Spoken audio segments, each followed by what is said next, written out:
नमस्कार, मैं हूं आपके साथ शिरीन। वक्त पॉलिटिकल पावर सेंटर का हो गया है। आज पॉलिटिकल पावर सेंटर के न्यूज मेकर के जूनियर ओवैसी हैं, यानी अकबरुद्दीन ओवैसी। अपने बयानों को लेकर चर्चा में अक्सर रहते हैं अकबरुद्दीन ओवैसी, और उन्होंने एक बार फिर से 15 मिनट वाला बयान देकर एक नया विवाद खड़ा कर दिया है। आइए सुन लेते हैं जूनियर ओवैसी का वो बयान जिसने महाराष्ट्र चुनाव से पहले बवाल मचा दिया है।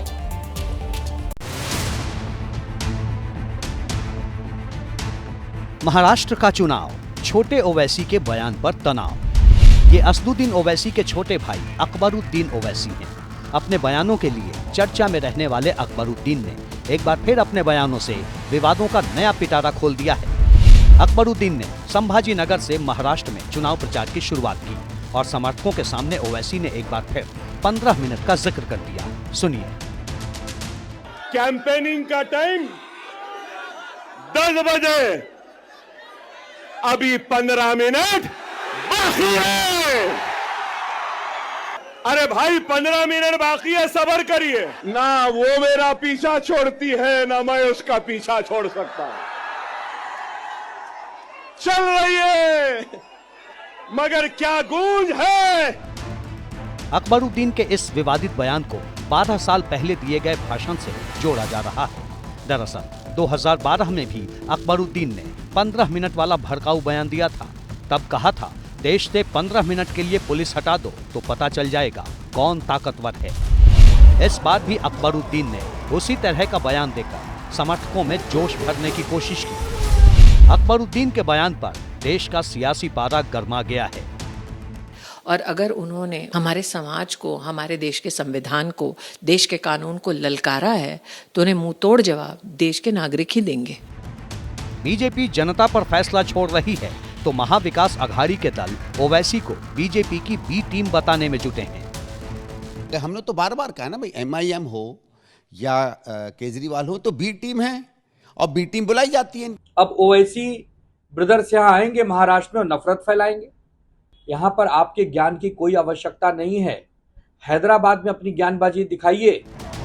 महाराष्ट्र में अकबरुद्दीन ओवैसी के विवादित बयान की गूंज अभी थमने वाली नहीं है। बता दें कि महाराष्ट्र में AIMIM ने 16 सीटों पर उम्मीदवार उतारे हैं और 2019 में उनके 2 विधायक चुने गए थे। तो महाराष्ट्र का चुनाव है और अकबरुद्दीन ओवैसी के बयान ने एक बार फिर से सियासी संग्राम खड़ा कर दिया है। अब आपको जरा बताते हैं अकबरुद्दीन ओवैसी के बारे में। देखिए, AIMIM अध्यक्ष असदुद्दीन ओवैसी के छोटे भाई हैं अकबरुद्दीन ओवैसी। हैदराबाद के चंद्रायन गुट्टा सीट से 6 बार विधायक रह चुके हैं, 6 बार के विधायक हैं। और इसी के साथ आपको यह भी बता दें कि तेलंगाना विधानसभा में AIMIM विधायक दल के नेता भी हैं। तो अकबरुद्दीन ओवैसी का ये प्रोफाइल अपने बयानों की वजह से अक्सर इस तरह के बयान वो देते हैं जो चर्चा का विषय बने रहते हैं। ये अकबरुद्दीन ओवैसी कुछ इस तरीके से उन्हें जाना जाता है। लेकिन हम उनके कुछ विवादों का कच्चा चिट्ठा भी आपके सामने खोलकर रख देते हैं कि आखिर कैसे जूनियर ओवैसी और विवाद, ये कैसा दोनों के बीच गहरा नाता है। कई बार नफरत फैलाने वाले भाषण देने का भी आरोप लगा है अकबरुद्दीन ओवैसी पर। ऐसे भाषण उन्होंने कई बार दिए हैं। देश से 15 मिनट के लिए पुलिस हटा दो तो पता चल जाएगा कौन ताकतवर है, और उसी 15 मिनट का जिक्र उन्होंने एक बार फिर से किया है।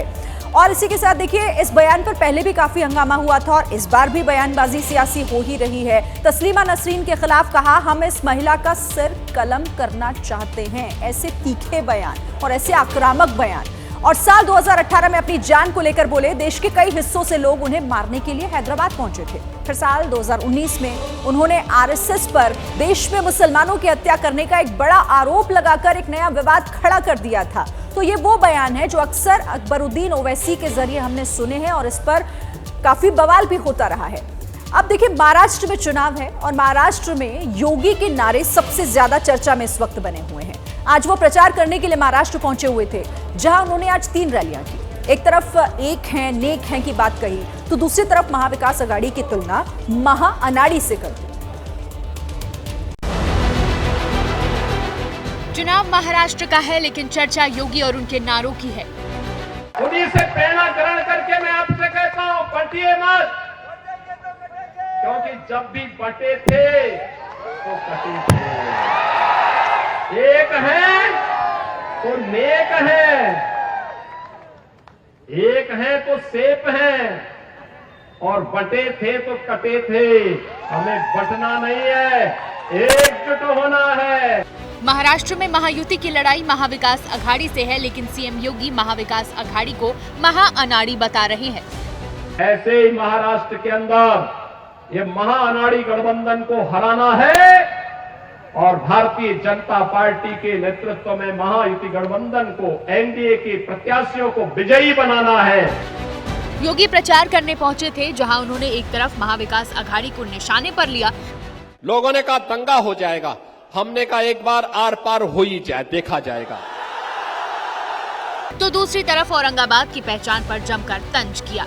छत्रपति शिवाजी महाराज ने जिस दुष्ट अफजल को मार गिराया था, उसके नाम पर औरंगाबाद का नाम होना, याद करना, इसको हटना ही चाहिए। संभाजी नगर के रूप में उसको पहचान मिलनी ही चाहिए। बता दें कि महाराष्ट्र में 20 नवंबर को 288 विधानसभा सीटों पर चुनाव है, जिसमें योगी का बटेंगे तो कटेंगे वाला बयान छाया हुआ है। लेकिन सवाल बड़ा है कि योगी का ये बयान क्या महाराष्ट्र में अघाड़ी की गाड़ी पंचर कर पाएगा।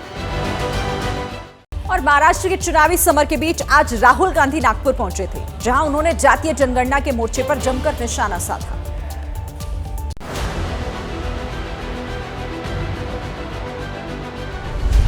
महाराष्ट्र की चुनावी महाभारत अपने पीक पर है, लेकिन सियासी तपिश उस वक्त बढ़ गई जब राहुल गांधी प्रचार करने नागपुर पहुंचे, जहां उन्होंने पहले दीक्षा भूमि में जाकर संविधान निर्माता बाबा साहब अंबेडकर को श्रद्धांजलि अर्पित की। राहुल गांधी के दीक्षा भूमि जाने को दलितों को रिझाने की कोशिश के तौर पर देखा जा रहा है, क्योंकि 14 अक्टूबर 1956 को बाबा साहब ने दीक्षा भूमि में ही दलितों के साथ बौद्ध धर्म को अपनाया था। आपको बता दें कि महाराष्ट्र में दलितों की बड़ी आबादी है, जिसे अपने पाले में कर लिया जाए तो कई सीटों का गणित बदल सकता है। और राहुल की रणनीति इसी दिशा में काम कर रही है, क्योंकि राहुल नागपुर से जहां एक तरफ जाति जनगणना पर जोर दे रहे थे, वहीं दूसरी तरफ आरक्षण की 50% दीवार को गिराने की बात कहते दिखे। कहने के लिए संविधान सम्मान सम्मेलन था, लेकिन राहुल के तेवर चुनावी रैली वाले थे, जहां राहुल ने बीजेपी और आरएसएस पर जमकर हमला बोला। जब आरएसएस के लोग, बीजेपी के लोग इस पर आक्रमण करते हैं, तो सिर्फ इस किताब पर नहीं कर रहे हैं आक्रमण, वो हिंदुस्तान की आवाज पर आक्रमण कर रहे हैं। महाराष्ट्र में लोकसभा चुनाव कांग्रेस के लिए अच्छा रहा था, लेकिन क्या कांग्रेस विधानसभा चुनाव में लोकसभा से भी बेहतर कर पाएगी? क्योंकि हरियाणा में माहौल एकदम सेट था, लेकिन हाथाईबाजी फिसल गई। महाराष्ट्र में संविधान पर छिड़ी सियासी लड़ाई अर्बन नक्सल तक पहुंच गई है। राहुल गांधी पर देवेंद्र फडणवीस की अर्बन नक्सल वाली टिप्पणी ने तपिश काफी बढ़ा दी।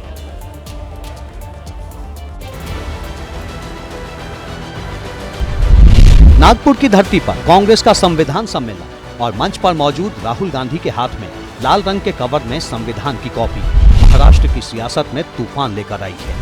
महाराष्ट्र के डिप्टी सीएम देवेंद्र फडणवीस ने राहुल के हाथ में लाल रंग के कवर वाली संविधान की कॉपी के बहाने अर्बन नक्सल का मुद्दा छेड़ दिया है। राहुल गांधी जी जो भारत जोड़ो की बात करते हैं, मैं ऐसा मानता हूं कि अर्बन नक्सल विचार जो है कि जो देश की संस्थाओं पे और देश के संविधान पे लोगों के विश्वास को समाप्त करने की कोशिश करता है, उस अर्बन नक्सल विचार को ही प्रोपोगेट करने का काम भारत जोड़ो के माध्यम से हो रहा है। दरअसल भारतीय संविधान बुक का पारंपरिक रंग नीला है, लेकिन ऐसा भी नहीं कि संविधान बुक का कवर किसी दूसरे रंग का नहीं हो सकता।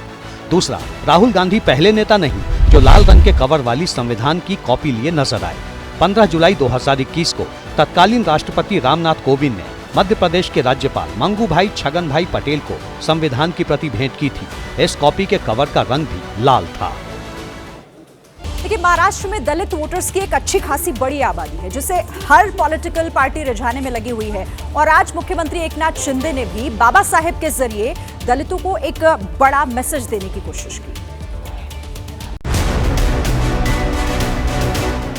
महाराष्ट्र की चुनावी जंग अब सियासी बयानबाजी से हटकर बाबा साहब सेंट्रिक होती दिख रही है।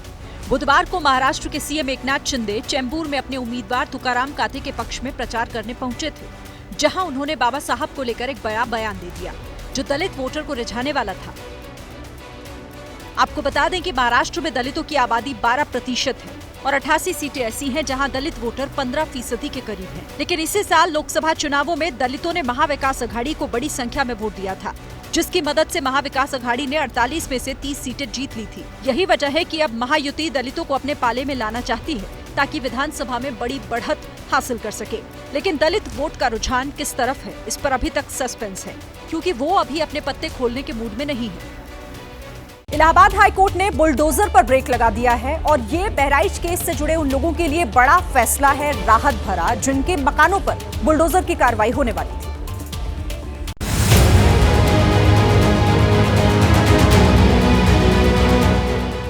मकानों पर नोटिस चस्पा है कि जल्द इन्हें बुलडोजर से ढहा दिया जाएगा, लेकिन बुलडोजर की जरूरत ही नहीं पड़ी, लोग खुद ही अपना घर तोड़ने लगे। पिछले महीने बहराइच से आई ये तस्वीर सोशल मीडिया पर खूब वायरल हुई थी।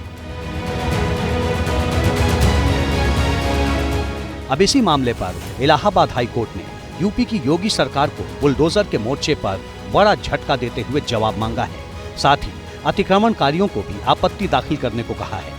अब इस मामले में अगली सुनवाई 11 नवंबर को होगी। फैसला अंतिम फैसला नहीं हुआ है, लेकिन 11 तारीख तक मामला आगे बढ़ गया है, तो जो पहले से इसमें आदेश था वो प्रभावी 11 तारीख तक रहेगा। अभी 11 तारीख तक कोई कार्रवाई अग्रिम यहाँ किसी तरीके से पीड़ितों के खिलाफ नहीं की। बता दें कि पूरा मामला 13 अक्टूबर की उस घटना से जुड़ा है जिसमें महाराजगंज में दुर्गा प्रतिमा के विसर्जन जुलूस के दौरान तेज आवाज में संगीत बजाने को लेकर हुए विवाद में 22 साल के रामगोपाल मिश्रा की गोली लगने से मौत हो गई थी। इस घटना के बाद सांप्रदायिक हिंसा भड़क गई थी। आगजनी और तोड़फोड़ की घटना के बाद इलाके में भारी सुरक्षा बल तैनात किया गया और 4 दिन के लिए इंटरनेट बंद रहा। इस मामले में 11 मुकदमों में दोनों पक्षों के कुल 104 लोग गिरफ्तार किए जा चुके हैं। लेकिन सवाल बुलडोजर की उस कार्रवाई और दहशत का है जो अभी तक लोगों के दिल में है, क्योंकि नोटिस चस्पा होने के बाद लोगों ने खुद ही अपने घर गिरा दिए थे। तो उत्तर प्रदेश में भले ही हाई कोर्ट ने बुलडोजर पर ब्रेक लगा दी हो, लेकिन उधर कश्मीर घाटी में उपराज्यपाल मनोज सिन्हा ने आतंकवाद पर नकेल कसने के लिए बुलडोजर के इस्तेमाल की तैयारी की।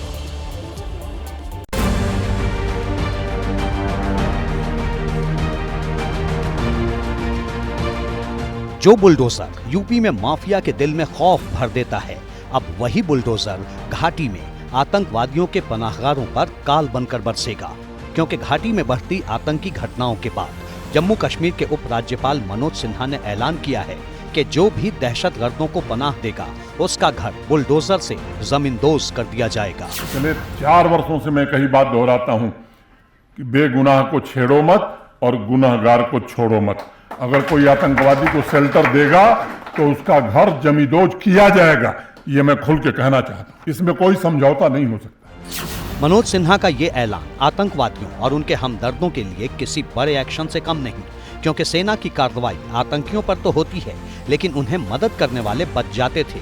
लेकिन अब बीजेपी को लगता है कि इस एक्शन से उनके दिलों में भी डर होगा, जिससे कहीं न कहीं दहशतगर्दी पर भी रोक लगेगी। चुनाव के बाद जो परिस्थितियां खराब हो रही हैं, खराब करने का प्रयत्न कुछ लोगों द्वारा हो रहा है। पाकिस्तान के इशारे पर कुछ टेररिस्ट जो हैं वो यहाँ पर वातावरण खराब करने की कोशिश कर रहे हैं। ये भी ध्यान में होगा कि अगर यहाँ का वातावरण कुछ लोग खराब करना चाहते हैं, बाहर से लोग यहाँ पर आते हैं, तो कोई ना कोई तो उनकी मदद कर रहा है। उनकी जो मदद कर रहा है उसके ऊपर कुठाराघात होना चाहिए। बता दें कि घाटी में आतंकी हमलों की बाढ़ सी आ गई है। हाल ही में श्रीनगर टूरिस्ट रिसेप्शन सेंटर में ग्रेनेड से हमला हुआ था, जिसमें 12 लोग घायल हो गए थे। ये 16 अक्टूबर से अब तक 7वां आतंकी हमला था। और जम्मू कश्मीर में पूर्ण राज्य का प्रस्ताव पारित होने के बाद जश्न भी मनाया गया है। नेशनल कॉन्फ्रेंस के कार्यकर्ताओं ने जश्न मनाया है। कार्यकर्ताओं ने जमकर इस दौरान आतिशबाजियां भी की। तो जम्मू में नेशनल कॉन्फ्रेंस के कार्यकर्ताओं का जश्न, पूर्ण राज्य का जो प्रस्ताव पारित हुआ है आज, उसके बाद किस तरह से कार्यकर्ताओं में जश्न का माहौल है, आतिशबाजियां की गई, ढोल नगाड़े बजाए गए। जम्मू से ये तस्वीरें आप देख रहे हैं। नेशनल कॉन्फ्रेंस के कार्यकर्ता जश्न मनाते हुए विधानसभा में आज ये प्रस्ताव रखा गया था जो पारित हुआ, और उसके बाद पार्टी के कार्यकर्ता खुशी मनाते हुए जगह जगह नेशनल कॉन्फ्रेंस के कार्यकर्ताओं ने जश्न मनाया है। आतिशबाजियां, क्योंकि चुनावों में ये एक बड़ा मुद्दा था, और उसके बाद ये प्रस्ताव जब रखा गया, जब वो पास हुआ, तो उसके बाद जश्न का माहौल इस वक्त साफ तौर पर देखा जा रहा है।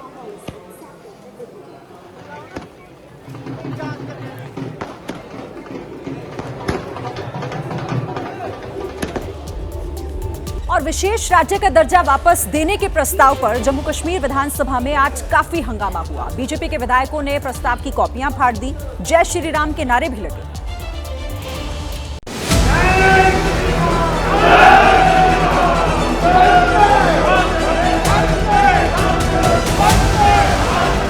जय श्री राम, वंदे मातरम और भारत माता की जय के नारे जम्मू कश्मीर विधानसभा में लग रहे हैं। विशेष दर्जा वापस दिलाने की मांग वाले प्रस्ताव पर जम्मू कश्मीर विधानसभा में जमकर हंगामा हुआ। इस बार आक्रामक विपक्ष की भूमिका में नजर आ रहे बीजेपी विधायकों ने बिल की कॉपियां फाड़ दी। सदन के अंदर और सदन के बाहर बीजेपी ने बिल पर उमर सरकार पर जमकर हल्ला बोला। ये रेजोल्यूशन ही लाया गया है, जम्मू कश्मीर को तबाही के रास्ते के लिए कोई कागज तैयार किया और एक जो घिनौनी मानसिकता इनके दिमाग में शुरू से रही है कि जम्मू कश्मीर को तबाही के रास्ते पे डालना है, उस मानसिकता के साथ ये लाए हैं। ये हम कहीं भी पास नहीं होने देंगे, ना ही इसको लागू होने देंगे। सदन में विधायकों ने और सड़क पर कार्यकर्ताओं ने रेजोल्यूशन के खिलाफ हंगामा किया। जम्मू में बीजेपी कार्यकर्ताओं ने सीएम और डिप्टी सीएम के पुतले फूंके। श्रीनगर में विधानसभा में नेशनल कॉन्फ्रेंस ने धारा 370 को लेकर एक रेजोल्यूशन लाया है, जिसके बाद वहां विधानसभा में हंगामा हुआ है। उसके बाद हंगामे की ये तस्वीरें जम्मू में भाजपा कार्यालय के बाहर की हैं। खैर, जम्मू कश्मीर विधानसभा ने विशेष राज्य के दर्जे की बहाली का प्रस्ताव ध्वनि मत से पारित कर दिया है। सरकार इसे अपने घोषणा पत्र में किए गए वादे को पूरा करने वाला बता रही है। उमर साहब ने खुद कहा था कि हमने जो लोगों को वायदे किए हैं असेंबली में वो रिफ्लेक्ट करेंगे, और आज जो ये दूसरा हमारा ये रेजोल्यूशन आया, ये वही वादे जो हमने मैनिफेस्टो में रखे थे उसी को पूरा कर रहे हैं। बता दें कि पीडीपी, पीपुल्स कॉन्फ्रेंस और सीपीआईएम के सदस्यों ने भी ध्वनि मत के दौरान प्रस्ताव का समर्थन किया। और देखिए, जम्मू कश्मीर में आतंकियों के खिलाफ भी ऑपरेशन लगातार चलाया जा रहा है। बांदीपोरा और कुपवाड़ा में 2 आतंकी ढेर हुए। अब आतंकी खैर नहीं, चुन चुन कर देश के दुश्मनों को मारेंगे। बांदीपोरा और कुपवाड़ा में सुरक्षा बलों का एक्शन जारी है। दोनों जगह सुरक्षा बल के जवान मुस्तैद हैं और सीमा पार से हिंदुस्तान के अमन चैन को बिगाड़ने आए आतंकी आखिरी सांस गिनने को मजबूर हैं। पहले बात बांदीपोरा की, जहां एनकाउंटर एरिया में सर्च ऑपरेशन चल रहा है। पाकिस्तान से आया एक आतंकी ढेर हो गया, बाकियों की तलाश जारी है। एक M4 राइफल और 2 हथियार बरामद हुए हैं। इस एनकाउंटर अभियान में 2 जवान भी जख्मी हो गए हैं। बांदीपोरा के अलावा उत्तर कश्मीर के कुपवाड़ा में भी हिंदुस्तान के वीर सपूत आतंकियों के सफाई अभियान में जुटे हैं। लोलाब के जंगलों में रात भर चली मुठभेड़ में एक आतंकी मारा गया है। तलाशी अभियान अभी भी जारी है। और मुडा जमीन घोटाले को लेकर कर्नाटक के सीएम सिद्धारमैया की मुश्किल लगातार बढ़ रही है। एक तरफ जांच जारी है तो दूसरी तरफ घंटों की पूछताछ सिद्धारमैया की टेंशन बढ़ाने का काम कर रही है। मुडा केस कर्नाटक में सीएम सिद्धारमैया के लिए गले की फांस बन गया है। मंगलवार को सिद्धारमैया से मैसूर में लोकायुक्त पुलिस के दफ्तर में बिठाकर 3 घंटे तक पूछताछ हुई। सिद्धारमैया सुबह 10:30 बजे लोकायुक्त पुलिस के दफ्तर पहुंचे और 1:30 बजे तक जवाब देते रहे। हालांकि पूछताछ खत्म होने के बाद सिद्धारमैया ने खुद पर लगे आरोपों को बेबुनियाद बताया और ये कहते हुए चले गए कि उनसे जितने भी सवाल पूछे गए उन्होंने सबके जवाब दे दिए हैं।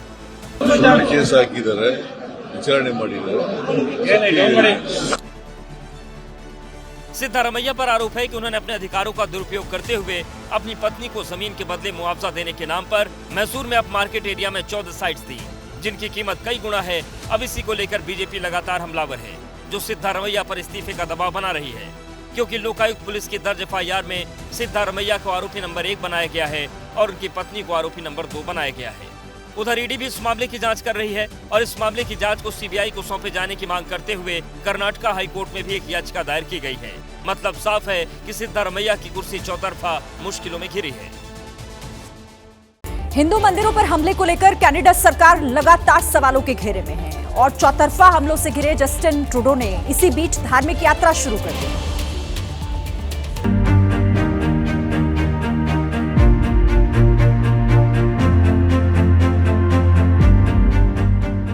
ट्रूडो दीपावली का त्योहार मना रहे हैं। हिंदू संत के हाथों कलाई पर रक्षा कवच या कहिए कलावा धारण कर रहे हैं। बार बार इस कलावे को दिखा रहे हैं। बच्चों के साथ खेल रहे हैं। कंधे पर राधे नाम से सजी चुनरी ले रहे हैं। कनाडा में बसने वाले हिंदुओं को दीपावली की बधाई दे रहे हैं। हिंदुओं के बीच जस्टिन ट्रूडो की ये तस्वीरें ऐसे वक्त में आई जब कनाडा के अंदर हिंदू धार्मिक स्थलों पर हमले हो रहे हैं। ट्रूडो के शासन में कनाडा में फले फूले खालिस्तानी हिंदू मंदिरों को निशाना बना रहे हैं और खुद ट्रूडो कनाडा की संसद के अंदर हिंसा के सवालों पर घिरते नजर आ रहे हैं। The violence we've seen in South Asian communities across the country over the past few nights, very, very clear. The individuals who are inciting violence and division and hatred in no way represent either the Sikh community or the Hindu community in Canada. At a time of Diwali, Bandi Chor Divas, we're seeing communities come together to celebrate. We will continue to stand for the unity of Canadians. दिलचस्प है कि Canada के Brampton में हिंदू मंदिर में हिंसा के बाद ट्रूडो मंदिर मंदिर यात्रा कर रहे हैं, लेकिन अभी भी खालिस्तानियों का नाम लेने से बच रहे हैं। देखिए, आखिरकार साल भर से चल रही अमेरिकी राष्ट्रपति चुनाव की रेस पूरी हो चुकी है और व्हाइट हाउस के नए बॉस बनकर उभरे हैं ट्रंप। ट्रंप की जीत को हल्के में नहीं लिया जा सकता है। उन्होंने जो किया है उसने अमेरिका में राष्ट्रपति चुनाव में एक नया इतिहास गढ़ दिया है। जिस तरह से ट्रंप हारे थे उसके बाद उनकी जीत की कोई कल्पना भी नहीं कर सकता था, लेकिन आज डोनाल्ड ट्रंप ने अपने खिलाफ उठे हर बवंडर को चीरकर जीत हासिल की और रच दिया नया इतिहास और तय हो गया कि अमेरिका के अगले यानी 47वें राष्ट्रपति बनेंगे डोनाल्ड ट्रंप। पूरी कहानी आपको बताएं उससे पहले आप ये समझिए कि ट्रंप ने ये इतिहास आखिर कैसे रचा है। देखिए, ट्रंप जो एक ऐतिहासिक जीत दर्ज करते दिखाई दे रहे हैं, वो दूसरी बार राष्ट्रपति बनने जा रहे हैं। दूसरे राष्ट्रपति जो दूसरी बार हारे और तीसरे बार जीते हैं। तमाम सर्वे और जो भविष्यवाणी हो रही थी उन्होंने फेल साबित कर दिया। जो 7 स्विंग स्टेट्स थे वहां पर वो जीते। उन्होंने जीत हासिल की है 7 स्विंग स्टेट में। 2 बार महाभियोग की कार्यवाही के बावजूद जीत हासिल करने वाले अगले प्रेसिडेंट बनने जा रहे हैं डोनाल्ड ट्रंप।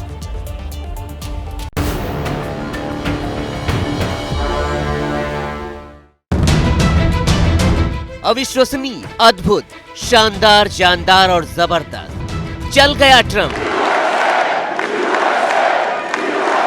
बन गया रिकॉर्ड, रच गया इतिहास। America has given us an unprecedented and powerful mandate. Donald Trump ने कहा और कर दिखाया।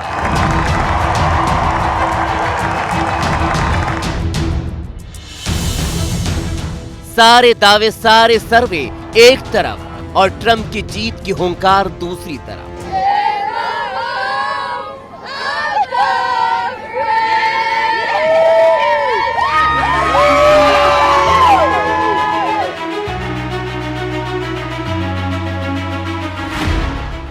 भला कौन भूल सकता है 4 साल पहले ट्रंप की वो बुरी हार, वो उपद्रव, वो गुस्सा, वो नाराजगी।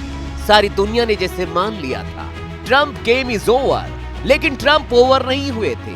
ट्रंप खुद को तैयार कर रहे थे एक ऐसी जीत के लिए, एक ऐसे चुनावी सैलाब के लिए जिसने अमेरिका के चुनावी इतिहास में नया इकबाल बुलंद कर दिया।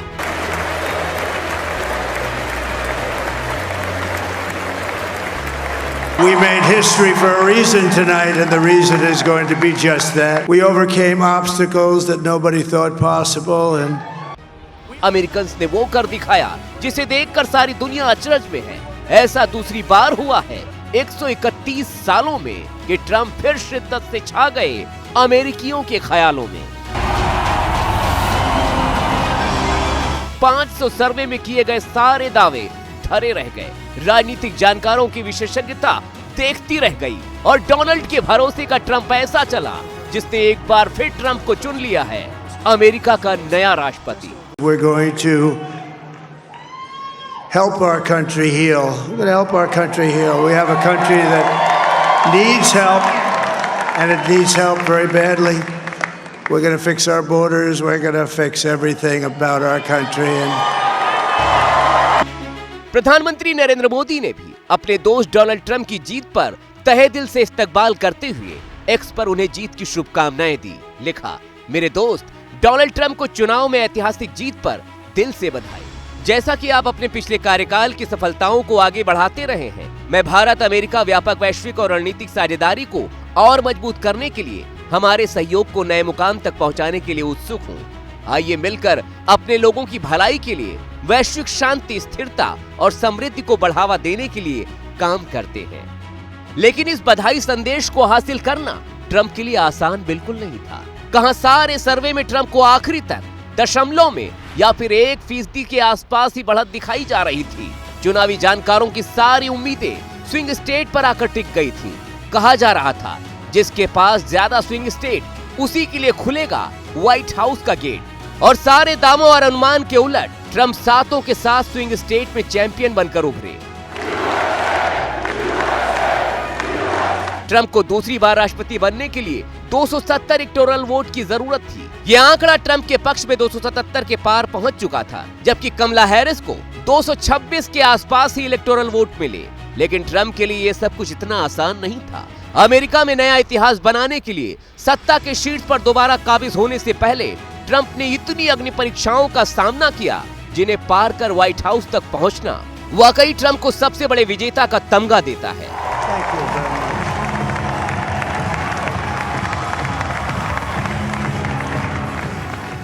अमेरिकी राष्ट्रपति चुनाव के इतिहास में 131 साल बाद ऐसा पल आया है जब किसी राष्ट्रपति ने जोरदार कमबैक किया हो।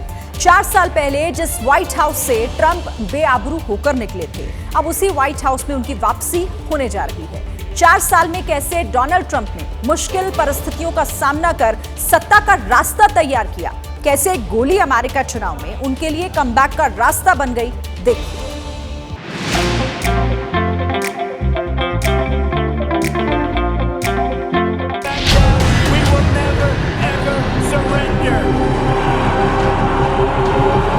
We will never give in, we will never give up, and we will never back down. We will never, ever surrender.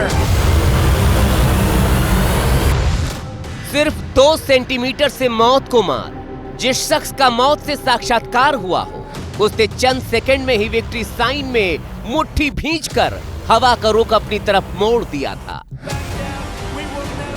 Pennsylvania की इन तस्वीरों ने अमेरिका में ट्रंप की छवि को एक मजबूत और सशक्त प्रशासक के रूप में पेश किया। ट्रंप के मेक अमेरिका, ग्रेट अमेरिका के नारे को धार मिली। चुनाव जीतने के बाद ट्रंप ने हमले को याद करते हुए कहा, इसी पल के लिए मेरी जान बची थी। God spared my life for a reason, and that reason was to save our country. 5 महीने बाद यही वो पल था जिसने अमेरिकी चुनाव की दशा और दिशा दोनों बदल दी। इससे पहले ट्रंप कई चुनौतियों से जूझ रहे थे। 2020 में व्हाइट हाउस से उनकी विदाई भी दंगों और उत्पात की भेंट चढ़ गई थी।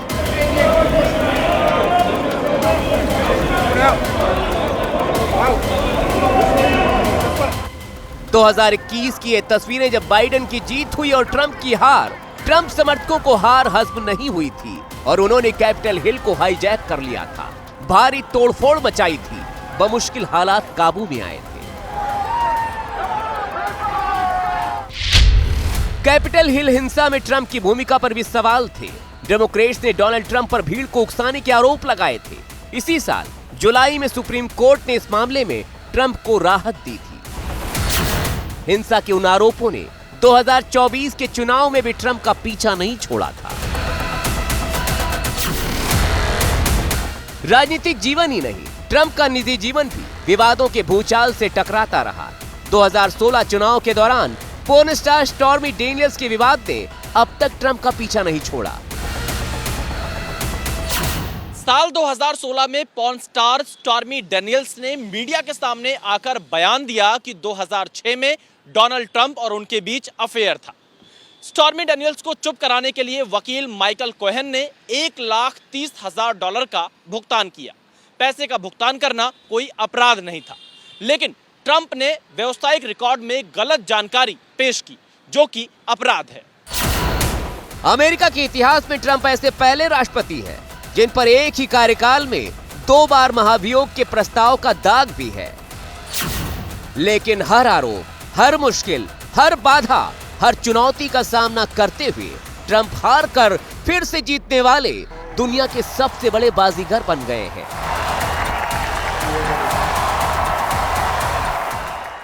बीस जनवरी 2025 जब ट्रंप के सर पर ताज सजेगा। उनके समर्थक बेहद खुश हैं, लेकिन दुनिया कितनी खुश है? सवाल उठता है कि ट्रंप की जीत का भारत और दुनिया पर क्या असर पड़ सकता है। हमने इस पर रिसर्च के बाद आपके लिए कुछ जानकारी भरे तथ्य तैयार किए।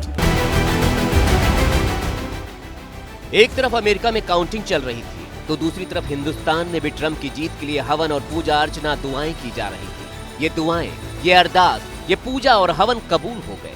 तो अब सवाल है कि आखिर ट्रंप की जीत के भारत के लिए क्या मायने हैं? उन्हें समझाएं। उससे पहले आपको सीधे तौर पर समझाते हैं कि ट्रंप की जीत के भारत और दुनिया के लिए सीधे सीधे क्या मायने हैं। वो नफा नुकसान आपकी टीवी स्क्रीन पर है। भारत पर पड़ने वाले प्रभाव की बात करें तो पीएम मोदी और डोनाल्ड ट्रंप की केमिस्ट्री पूरी दुनिया जानती है।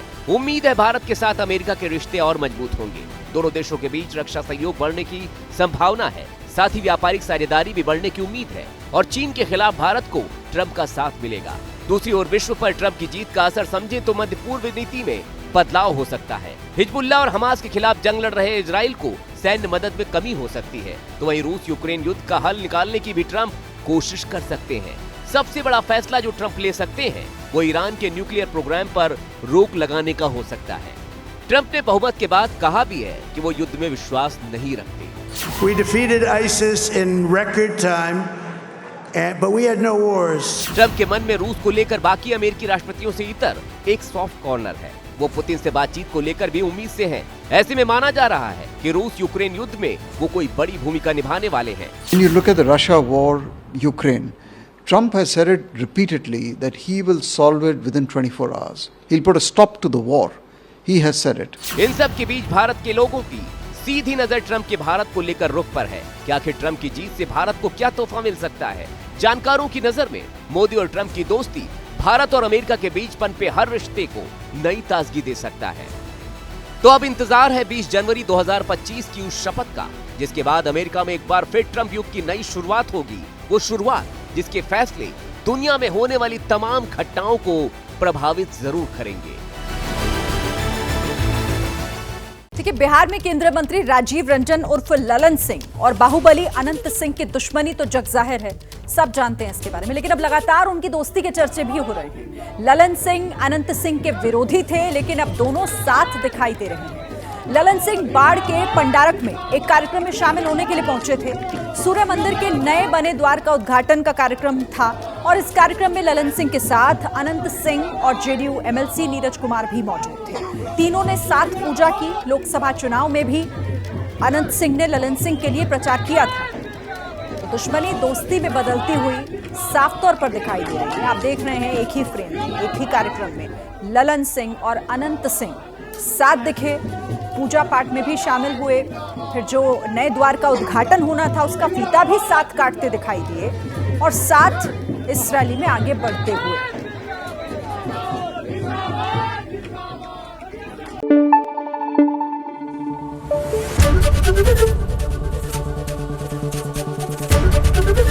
एबीपी न्यूज आपको रखे आगे।